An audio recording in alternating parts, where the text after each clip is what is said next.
Magandang gabi, Sir Eric. Ako si Nonito. Matagal ko na rin gustong ibahagi ang kwentong ito na nangyari noong 1986 sa aming probinsya.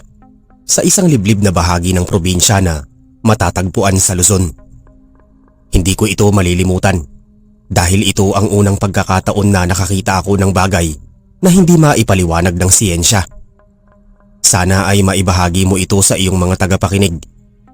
Noong taong 1986, sariwa pa sa alaala ko ang hirap ng buhay sa aming baryo. Ako ay nagtatrabaho noon bilang isang helper sa mga construction site at ang mga kaibigan kong sina Brian, Anton at Russell ang lagi kong kasama. Isang hapon pagkatapos ng aming trabaho sa bayan na pagpasyahan naming pumunta sa bahay ng aming kakilalang si Aling Vilma. Balita kasi sa baryo na nag-uwi ng maraming karne ang kanyang asawa galing sa pangangaso sa bundok. Nonito, sigurado ka bang welcome tayo kina Aling Vilma? Tanong ni Brian habang naglalakad kami sa madilim na pilapil. Oo naman Brian, kilala mo naman si Aling Vilma. Hindi matanggihan ng mga bisita lalo na kung may handaan. Sagot ko naman sa kanya. Pagdating namin sa dampa ni na Aling Vilma, sinalubong kami ng amoy ng masarap na luto. Naamoy ko agad ang sangkap ng adobo, toyo, suka at maraming bawang. Nakita namin si Inday, ang anak ni Aling Vilma, na abalang-abala sa pag-aayos ng hapagkainan. Magandang gabi po Aling Vilma. Bati ni Anton nang makita ang matanda na lumabas mula sa kusina. Tuloy kayo mga irog. Tamang-tama ang dating ninyo. Kaluluto lang ng adobong baboy damo na huli ni kumpare nyo na sa gubat. Nakangiting sabi ni Vilma. Ngunit may kakaiba sa kanyang ngiti. Parang hindi umaabot sa kanyang mga mata ang saya. At napansin ko nga ang bahagyang panghinginig ng kanyang mga kamay. Naupo kami sa mahabang bangko na gawa sa kawayan. Si Lisel ang pinsan ni Brian na kasama rin namin ay tila balisa. Panay ang tingin niya sa paligid ng kusina. Bakit parang ang tahimik niyo, Lisel? Tanong ni Russell habang naglalagay ng kanin sa kanyang pinggan. Wala lang Russell. Pakiramdam ko lang ay parang may nakamasid sa atin sa labas ng bintana. Bulong ni Lisel. Inihain na ni Inday ang malaking mangkok ng adobong baboy. Ang karne ay mapula-pula at malalaking ang hiwa. Mukhang napakalambot nito dahil halos humihiwalay na ang taba sa balat. Nagkatinginan kaming apat ni na Brian, Anton at Russell. Gutom na kami mula sa buong araw na pagtatrabaho. Kain na kayo, huwag kayong mahihiya.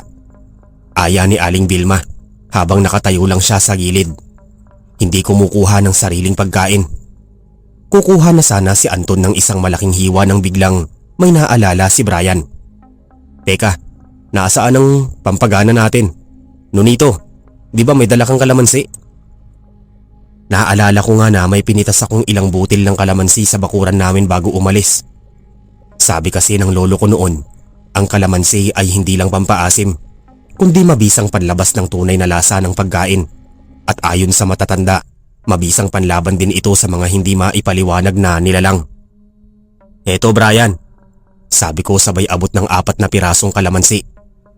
Napansin ko ang biglang pagbabago ng itsura ni Aling Vilma nang makita ang mga kalamansi sa ibabaw ng mesa. Namutla siya at tila gustong bawiin ang mangkok ng adobo. Huwag niyo nang lagyan yan, masarap na ang timpla niyan. Mabilis na sabi ni Vilma. Kaunti lang po Aling Vilma, sanay lang talaga kami na may kalamansi ang adobo. Sagot ni Brian. Kumuha si Brian ng isang hiwa ng kalamansi at piniga ito ng madiin sa ibabaw ng malaking mangkok ng adobo. Ang katas ng kalamansi ay dahan-dahang pumapatak sa mapulang karne. Sa isang iglap tumahimik ang buong paligid. Ang tanging naririnig lang namin ay ang huni ng mga kuliglig sa labas habang humahalo ang asin ng kalamansi sa mainit na sarsa ng adobo. May nangyaring hindi namin inaasahan. Ang karne na kanina ay mukhang baboy ramo ay nagsimulang mangisay. Literal na gumalaw ang mga hiwa ng karne sa loob ng mangkok na parang buhay pa ang mga ito. Umalingasaw ang isang napakabaho at malansang amoy. Amoy ng nabubulok na bangkay na hinaluan ng sariwang dugo. Ano to Brian? Bakit gumagalaw ang pagkain? Sigaw ni Anton na halos matumba sa kanyang kinauupuan. Diyos ko, Nonito tignan mo. Turo ni Russell sa mangkok. Ang dating taba ng baboy ay naging kulay abo at unti-unting lumabas ang mga hibla ng buhok ng tao. Ang malalaking buto na akala namin ay tadyang ng hayop ay naging hugis daliri ng tao. Kumpleto pa ang mga kuko na tila kinalmot sa kung saan. Aling Vilma, ano ang binigay niyo sa amin? Tanong ko habang nanginginig ang buong katawan ko sa takot. Tumingin kami kay Aling Vilma. Wala na ang kanyang mabait na anyo. Ang kanyang mga mata ay naging dilaw at nanlilisik. Ang kanyang buhok ay tila tumatayo at ang kanyang mga kuko ay nagsimulang humaba. Hindi niyo na sana ginawa yan. Ungol ni Vilma. Ang boses niya ay hindi na boses ng tao, kundi isang malalim at paos na tunog na parang galing sa ilalim ng lupa. Si Inday na kanina ay tahimik lang ay bigla ring bumagsak sa sahig at nagsimulang mag-iba ang anyo. Ang kanyang likod ay bumukol at ang kanyang balat ay naging kasing itim ng uling. Takbo! Sigaw ni Brian. Agad kaming nagpulasan ni na Anton at Russell. Hinila ko si Lisel na noon ay nakatulala na sa sobrang sindak. Pero bago kami nakarating sa pinto, mabilis na hinarangan kami ni Inday o kung ano man ang nilalang na yon. Saan kayo pupunta? Hindi pa kayo tapos kumain. Sabi ni Inday habang ang kanyang dila ay lumabas, mahaba at tila may sariling buhay.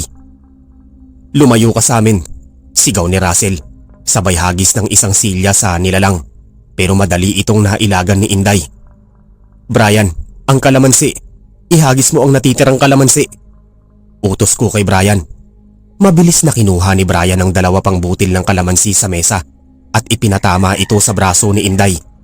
Sa sandaling dumapo ang balat ng kalamansi sa balat ng nilalang, umusok ito na parang napaso ng kumukulong asido. Napahiyaw sa sakit si Inday. Nagsamantala kami sa pagkakataong yon.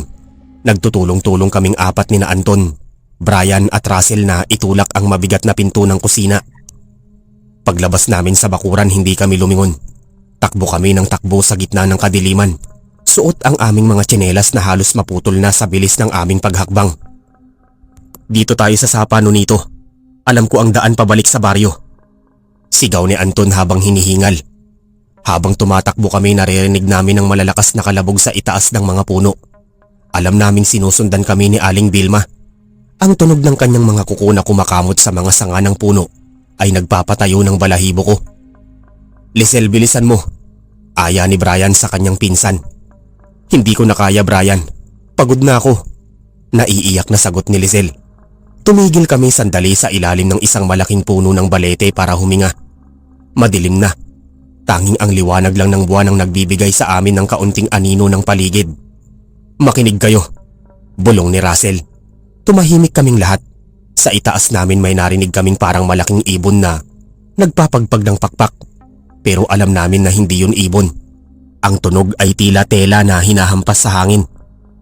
Nandyan siya, bulong ko. Biglang may bumagsak na malapot na likido sa balikat ni Anton. Nang hawakan niya ito at amuyin, nandidiri siyang sumigaw. Dugo! May dugo sa balikat ko! Tumingala kami at doon namin nakita si Aling Vilma. Nakasabit ng patiwarik sa sanga ng balete. Ang kanyang katawan ay putol na mula sa bewang.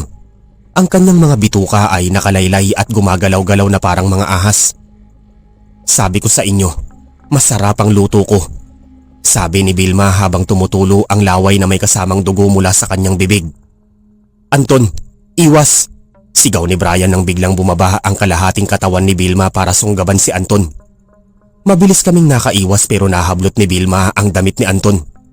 Nagpumiglas si Anton habang sinusubukan naming hilain siya pabalik. Nonito, ang kutsilyo mo. Gamitin mo. Sigaw ni Russell. Kinuha ko ang aking munting itak na lagi kong dala sa trabaho.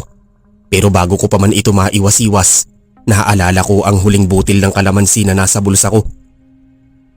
Mabilis ko itong kinuha. Hinati gamit ang kuko ko at direktang ipiniga sa nakalawit na bituka ni Vilma. Isang nakabibinging hiyaw ang pinakawalan ng aswang. Ang usok na lumabas mula sa kanyang mga bituka ay mas matindi kaysa kanina. Binitawan niya si Anton at mabilis na lumipad pa itaas. Nawala sa madidilim na mga dahon ng puno. Halina kayo, wag na tayong titigil. Sigaw ni Brian.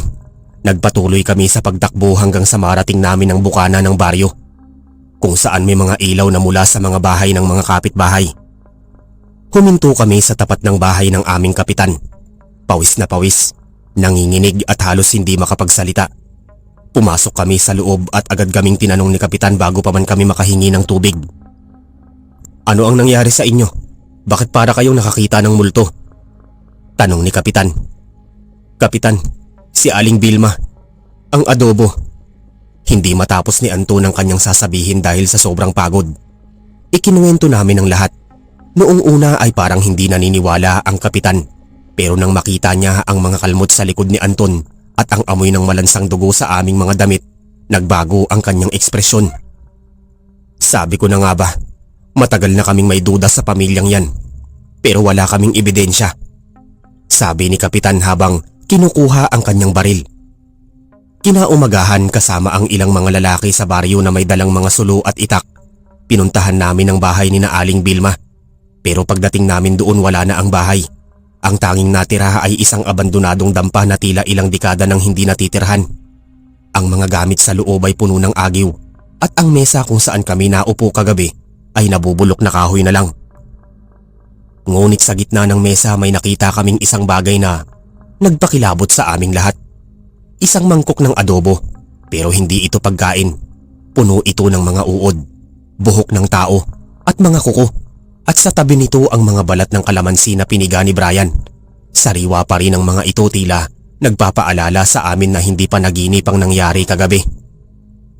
Nonito, tignan mo ito. Tawag sa akin ni Russell. Sa likod ng dampa may isang hukay. Doon namin natagpuan ang mga damit ng mga taong nawawala sa Karatig Baryo. Doon namin napagtanto na ang karning muntik na naming makain ay hindi baboy damo. Hindi ko akalain na ganito ang matatagpuan natin dito, sabi ni Brian habang nakatakip ang kamay sa kanyang ilong. Nagpasya si kapitan na sunugin ang buong dampa. Habang pinapanood namin ang paglamon ng apoy sa bahay may narinig kaming mahinang tawa mula sa kagubatan. Isang tawang pamilyar ang tawa ni Inday. Hindi pa sila patay nito. Bulong ni Lizelle na hanggang ngayon ay hindi pa rin bumabalik ang kulay sa muka. Alam ko, Lizelle, pero hanggat alam natin kung paano sila lalabanan, hindi nila tayo makukuha. Sagot ko naman. Simula noon hindi na kami muling lumabas ng gabi ng walang dalang kalamansi o asin.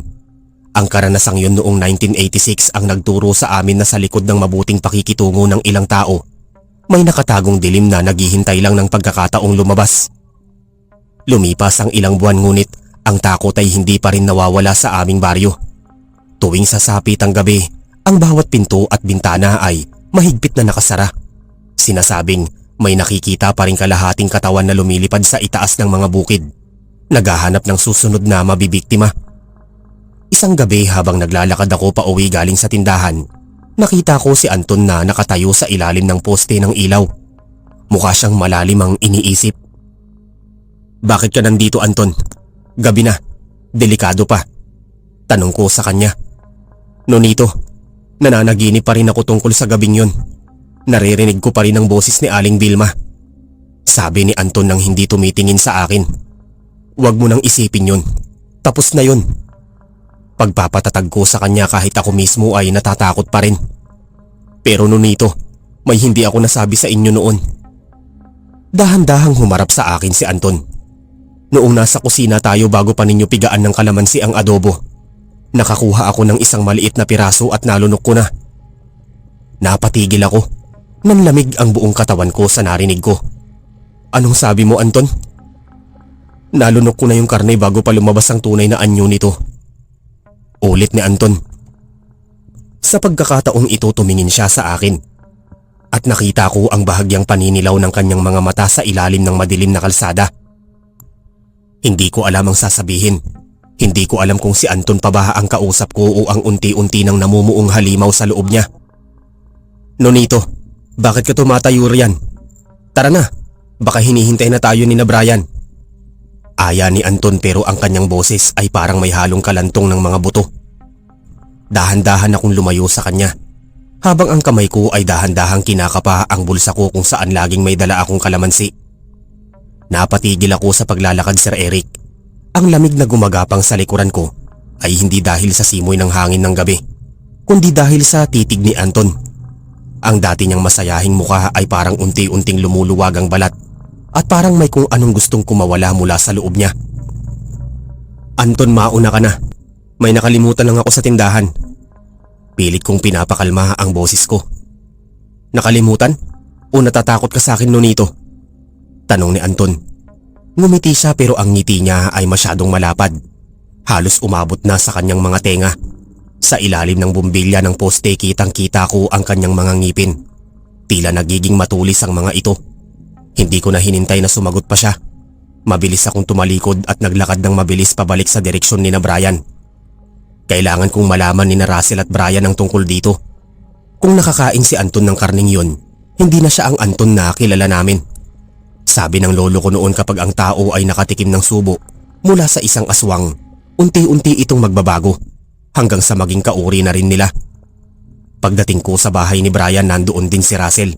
Hingal na hingal ako at halos hindi makapagsalita. Nonito, anong nangyari? Bakit para kang hinahabol ang 10 maligno? Tanong ni Brian habang nag-aayos ng kanilang gamit sa pangingisda. Si Anton. Brian, si Anton. Naupo ako sa hagdanan nila at hinawakan ng dibdib ko. Nakalunok siya ng karni kina Aling Vilma bago pa natin mapigaan ng kalamansi. Natigilan sina Brian at Russell.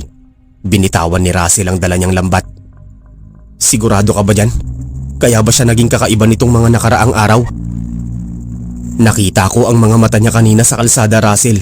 Naninilaw at ang boses niya parang hindi nagaling sa lalamunan ng tao. Paliwanag ko. Diyos ko, bulong ni Lisel na lumabas mula sa loob ng bahay. Kaya pala narinig ko siyang bumubulong sa dilim noong isang gabi sa likod ng bahay nila. Akala ko ay may kausap lang sa radyo, pero parang ibang lingwahe ang gamit niya. Nagkatinginan kaming apat. Noong 1986 wala kaming ibang matatakbuhan kundi ang mga matatanda sa baryo na may alam sa mga ganitong bagay. Pero ang pinaka-eksperto sa amin pagdating sa aswang ay si Tandang Isko, ang albularyo na nakatira sa dulo ng sapa.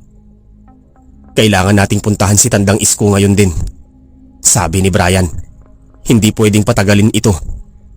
Kapag tuluyang nagbago si Anton, baka tayo ang unahin niya. Naglakad kami patungo sa dulo ng sapa.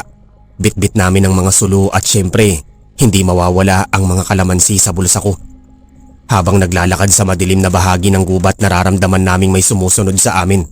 Ang mga tuyong dahon ay lumalagitik, tanda na may mabigat na nilalang na tumatapak sa mga ito. Brian, bilisan natin.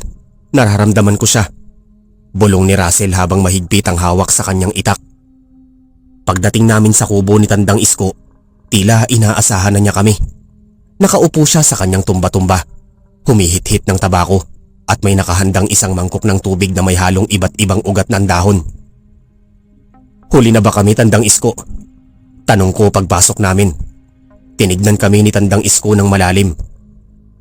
Ang nakain ay hindi na madaling ilabas nito. Ang dugo ng aswang ay humahalo na sa dugo ng inyong kaibigan. Pero may isang paraan para mapigilan ang tuluyang pagbabago. Ano po yun? Sabay-sabay naming tanong. Kalamansi. Simpleng sagot ng matanda. Pero hindi lang basta piga. Kailangan niyang mainom ang purong katas ng 7 kalamansi na hinaluan ng abo mula sa sinunog na dampa ni Aling Vilma. At kailangang mangyari ito bago sumapit ang hating gabi. Tumingin ako sa relos ko. 10:00 na ng gabi. May 2 oras na lang kami. Nasaan si Anton ngayon? Tanong ni Tandang Isko. Iniwan ko siya sa kalsada malapit sa tindahan. Sagot ko. Eksaktong pagkatapos kong sabihin yun, may narinig kaming malakas na kalabog sa bubungan ng kubo ni Tandang Isko. Ang mga kawayan ay tila mababali sa bigat ng kung anong nasa itaas. Nandito na siya. Bulong ni Lisel habang nanginginig at nagtatago sa likod ni Brian. Isang malalim na ungol ang narinig namin mula sa itaas. Pagkatapos isang boses na pamilyar pero nakakapangilabot ang salita. Nonito, Brian, lumabas kayo. Nagugutom ako. Boses yun ni Anton pero bawat salita ay parang may kasamang tunog ng pagkiskis ng mga ngipin. Anton, bumaba ka riyan. Mag-usap tayo. Sigaw ni Brian bagamat halata ang takot sa kanyang tinig. Biglang tumalon pababa ang nilalang mula sa bubungan. Hindi na ito si Anton na kilala namin. Ang kanyang mga braso ay humaba. Ang kanyang mga kuko ay matatalas na at kulay itim. At ang kanyang mukha ay parang hinila pa itaas. Ang kanyang mga mata ay nagniningning na dilaw sa dilim. Hindi na siya nakikinig mga irog. Sabi ni Tandang Isko habang tumatayo at hawak ang kanyang tungkod. Russell, Nonito, hawakan niyo siya. Brian, ihanda mo ang inumin. Agad na sumugod si Anton o ang halimaw na nasa loob niya. Kay Russell, napakabilis niya. Sa isang iglap talsik si Russell sa dingding ng kubo. Sumunod akong sumugod at sinubukang yakapin si Anton mula sa likod. Anton, gising! Kami to! Sigaw ko habang pilit kong pinipigilan ng kanyang mga braso. Pero ang lakas niya ay hindi pang tao. Para akong humahawak sa isang matigas na troso na puno ng kuryente. Kalamansi, Nonito. Ang kalamansi! Sigaw ni Brian habang pilit na pinaghahalo ang abo at katas sa mangkok. Sa gitna ng pakikipagbuno ko kay Anton, nakita ko ang kanyang dila na lumabas.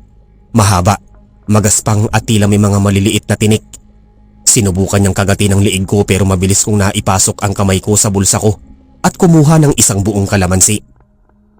Kainin mo ito. Isinaksak ko ang kalamansi sa bukana ng kanyang bibig. Nang mabao ng kanyang matatalas na ngipin sa kalamansi, isang nakabibinging hiyaw ang pinakawalan ni Anton. Ang usok na lumabas sa bibig niya ay amoy asupre. Nang hina siya sandali at doon na siya na itumba ni na Brian at Russell sa sahig. Hawakan niyo ang mga kamay at paa. Utos ni Tandang Isko. Pinagtulungan namin siyang daganan. Si Lisel naman ay tumutulong sa paghawak sa ulo ni Anton. Kahit umiiyak na siya sa takot. Nagpupumiglas si Anton. Ang kanyang katawan ay bumabaluktot sa mga paraang hindi normal. Naririnig namin ang lagutok ng kanyang mga buto habang sinusubukan niyang kumawala. Ngayon na, Brian, ipainom mo na. Sigaw ko. Inilapit ni Brian ang mangkok sa bibig ni Anton. Pero bago pa man ito maipainom, biglang bumukas ang pinto ng kubo. Isang malakas na hangin ang pumasok at doon nakatayo ang isang figura na hindi namin inaasahan.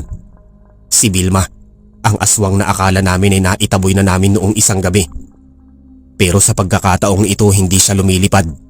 Buo ang kanyang katawan, pero ang kanyang balat ay tila sunog na balat ng hayop. Bitawan niyo ang anak ko, sabi ni Vilma. Ang boses niya ay tila nanggagaling sa maraming tao na sabay-sabay nagsasalita. Anak, nagulat ako. Ang ibig bang sabihin bago pa man makakain ng karne si Anton, may koneksyon na sila? Nonito, huwag kang makikinig sa kanya. Ituloy niyo yan.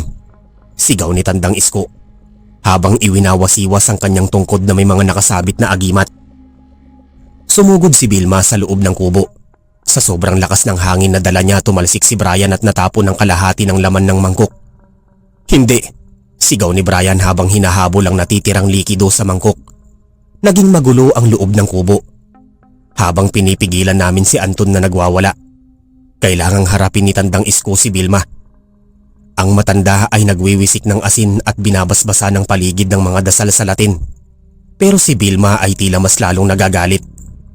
Brian, ang natitira, ipainom mo na kahit kaunti lang. Sigaw ko habang pilit kong iniiwasan ang mga kuko ni Anton na muntik nang humiwa sa mukha ko. Nagawa ni Brian na maipasok ang natitirang katas sa bibig ni Anton. Sa sandaling malunok ni Anton ng timpla, ang kanyang buong katawan ay tila nanigas. Ang kanyang mga mata na dilaw ay biglang naging puti at tumirik pa itaas. Isang malakas na pagsabog ng amoy ng kalamansi ang pumuno sa buong kubo. Si Vilma nang makita ang nangyari kay Anton ay nagpakawala ng isang mahabang hagulgol. Hindi, sigaw ni Vilma. Bigla siyang naging isang malaking itim na ibon at mabilis na lumipad palabas ng bintana. Nawala sa kadiliman ng gabi. Natahimik ang lahat. Si Anton ay nakahiga sa sahig. Hindi gumagalaw at bumalik na ang kanyang balat sa normal na kulay. Ang kanyang mga kuko ay bumalik din sa dati. Patay na ba siya? Tanong ni Lisel habang dahan-dahang lumalapit. Nilapitan ni Tandang Isko si Anton at hinawakan ang pulso nito. Buhay siya, pero ang lason sa loob niya ay hindi pa tuluyang nawawala. Nailabas lang natin ang pinakamalakas na bahagi nito. Anong ibig niyo pong sabihin? Tanong ko. Ang kalamansi ay pinatigil lang ang pagbabago. Pero ang karne na nalunok niya, naroon pa rin sa loob ng kanyang sikmura. Hanggat hindi yun tuluyang natutunaw o na ilalabas, mananatili siyang tila isang tulog na aswang. Paliwanag ni Tandang Isko. Binuhat namin si Anton pabalik sa kanyang bahay. Sa buong biyahe wala kaming imik. Alam namin na kahit ligtas kami sa gabing yun hindi pa tapos ang laban. Ang 1986 ay taon ng maraming pagbabago sa bansa. Pero sa aming maliit na baryo, ang mga lumang kababalaghan ay tila mas lalong nagiging aktibo. Kinabukasan nagising si Anton. Wala siyang maalala sa nangyari. Tinanong niya kami kung bakit siya maraming pasa at bakit masakit ang kanyang lalamunan. Nahulog ka sa pilapil kagabi, Anton. Lasing ka yata sa pagod. Pagsisinungaling ni Brian. Ngumiti lang si Anton pero napansin ko ang isang bagay. Noong naghain ng nanay niya ng almusal isang pritong itlog at kanin, ayaw itong kainin ni Anton. Bakit, Anton? Hindi mo ba gusto ang luto ni nanay? Tanong ng kanyang ina. Hindi po, Nay. Parang gusto ko ng hilaw. Sagot ni Anton. Nagkatinginan kami ni na Brian at Russell. Ang takot na akala namin na natapos na kagabi ay muling bumalik. Nonito, tignan mo yung liig niya. Bulong ni Russell sa akin. Doon ko nakita sa likod ng tenga ni Anton may tumutubong maliliit na kaliskis. Hindi ito nakuha sa pagkahulog sa pilapil. Ito ay marka. Sir Eric, akala namin ay sapat na ang 7 o 8 butil ng kalamansi para matapos ang lahat. Pero mali kami. Ang aswang ay hindi lang basta nilalang na nasa labas ng bahay minsan. Nasa loob na pala sila ng ating mga kaibigan. Naghihintay lang ng tamang panahon para muling magising. Lumipas ang mga araw, Sir Eric. At lalong naging mabigat ang pakiramdam sa loob ng aming baryo. Si Anton ay hindi na halos lumalabas ng kanilang bahay. Sinasabi ng kanyang ina na madalas lang daw itong nakakulong sa silid. Nakatalukbong ng kumot kahit tirik na tirik ang araw. Isang hapon pinuntahan namin ni na Brian at Russell si Anton. Gusto naming makasiguro kung ano na ang lagay niya. Bitbit ko ang isang supot ng kalamansi na pinitas ko pa sa likod bahay. Alam ko na ito lang ang tanging proteksyon namin. Anton, nandyan ka ba? Tawag ni Brian habang kumakatok sa pinto ng silid ni Anton.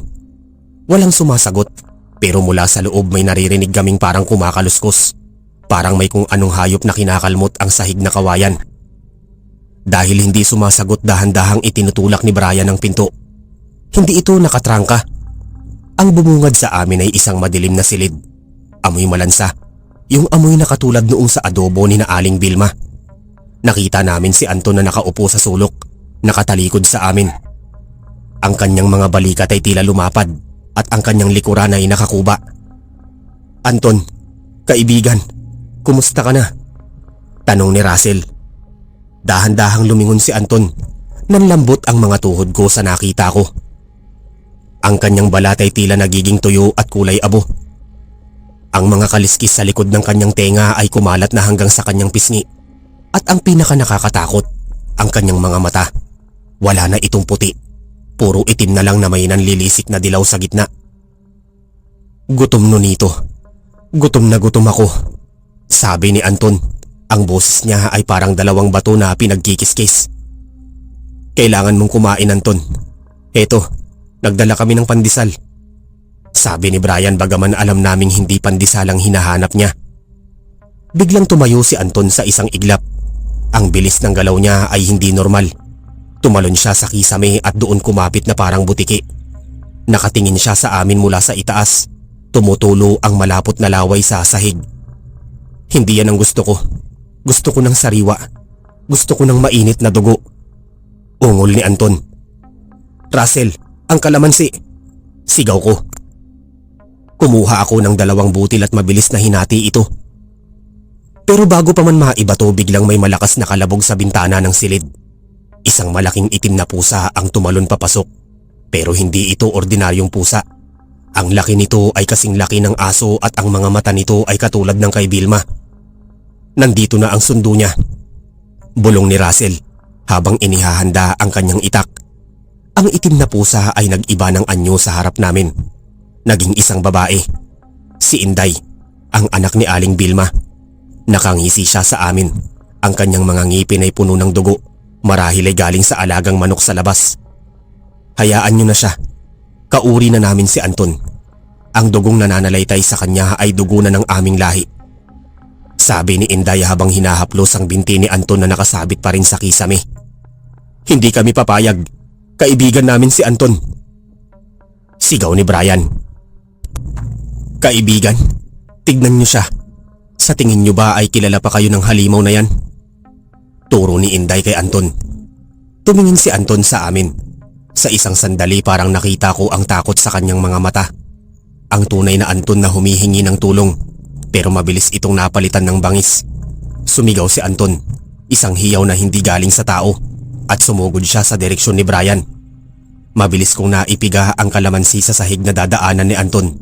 Ang katas ay tumalsik sa kanyang mga paa. Umusok ang balat ni Anton at napaurong siya. Humahalinghing sa sakit. Umalis na kayo rito, Inday. Hindi niyo makukuha si Anton. Sigaw ko habang binabato ko sila ng mga hiwa ng kalamansi. Magbabayad kayo nunito. Hindi niyo mapipigilan ang pagbabago. Ang laso na nasa loob na niya. Hiyaw ni Inday bago siya muling naging pusa at tumalon palabas ng bintana. Sumunod si Anton sa kanya. Mabilis na lumabas sa bintana at tumalon patungo sa madilim na kakahuyan ng aming baryo. Sinubukan naming habulin pero napakabilis nila. Nawala sila sa gitna ng mga puno ng nyog at kawayan. Anong gagawin natin nito? Nawala na si Anton. Naiiyak na sabi ni Russell. Kailangan nating bumalik kay Tandang Isko. Siya lang ang nakakaalam kung paano susundan ang amoy ng aswang. Sagot ko. Bumalik kami sa kubo ni Tandang Isko. Pero pagdating namin doon, gulo-gulo ang buong paligid. Ang mga damit ni Tandang Isko ay nagkalat at may mga bakas ng dugo sa sahig. Tandang Isko, tawag ni Brian. Nahanap namin ang matanda sa likod ng kanyang kubo. Sugatan at hirap huminga. Sinalakay nila ako. Si Vilma. Dala nila si Anton sa bundok ng Madias. Sa Madias? Malayo yun. Tandang Isko, sabi ko. Ang bundok Madias ay kilala bilang kuta ng mga pinakamalakas na engkanto at aswang sa Visayas. Kailangan niyo siyang makuha bago sumapit ang bilog na buwan. Kapag sumapit ang kabilugan ng buwan, ang pagbabago ni Anton ay magiging permanente. Hindi na siya babalik sa pagiging tao. Babala ng matanda. Binigyan kami ni Tandang Isko ng isang maliit na bote na may lamang langis. Heto, ang langis na ito ay kukulo kapag may malapit na aswang. Gamitin niyo rin ang mga kalamansi. Huwag kayong lalayo sa isa't isa. Naghanda kami para sa isang mahabang paglalakbay. Noong taong 1986, ang transportasyon patungo sa mga liblib na bundok ay mahirap. Kailangan naming sumakay ng lumang bus, dumaan sa mga bako-bakong kalsada at maglakad sa masukal na gubat. Habang naglalakad kami patungo sa paanan ng bundok, napansin namin ang mga kakaibang senyales. Mga patay na hayop na nakasabit sa mga sanga ng puno. Ang kanilang mga puso ay wala na. Ang hangin ay tila bumibigat at ang amoy ng kalamansi na dala ko ay tila hindi na sapat para takpan ang amoy ng kamatayan sa paligid. Nonito, tignan mo ang bote ng langis. Bulong ni Brian. Ang langis sa loob ng bote ay nagsimulang kumulo. Malakas ang pagkulo nito. Parang may apoy sa ilalim. Ibig sabihin hindi lang isa o dalawa ang aswang na nakapaligid sa amin. Handa na ba kayo? Tanong ko kina Russell at Brian. Wala nang balikan tono nito. Para kay Anton. Sagot ni Russell habang hinahasa ang kanyang itak sa isang bato. Habang paakyat kami sa matarik na bahagi ng Madias, ay narinig kaming mga boses. Hindi lang ito boses ng tao. Ito ay mga bulong na tila nanggagaling sa mga puno. Bumalik na kayo. Ibigay niyo ang inyong mga puso. Huwag kayong makikinig. Sigaw ko. Tandaan niyo ang turo ni Tandang Isko. Mag-focus lang sa layunin. Biglang lumitaw sa harap namin ang isang matandang lalaki. Nakasuot siya ng lumang damit na parang mula sa noong panahon ng Kastila. Ang kanyang balat ay kulubot na kulubot at ang kanyang mga kuko ay mahahaba. Saan kayo pupunta, mga binata? Tanong ng matanda. Hinahanap namin ang kaibigan namin na si Anton. Matapang na sagot ni Brian.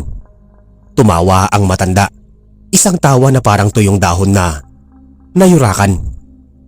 Si Anton? Ang bagong kasapi. Naroon siya sa itaas. Naghahanda na para sa kanyang unang handaan. At kayo ang napiling maging ulam. Sa isang iglap ang matanda ay nagbagong anyo. Naging isang malaking nilalang na may pakpak ng paniki at katawan ng tao pero balot ng balahibo ng baboy damo.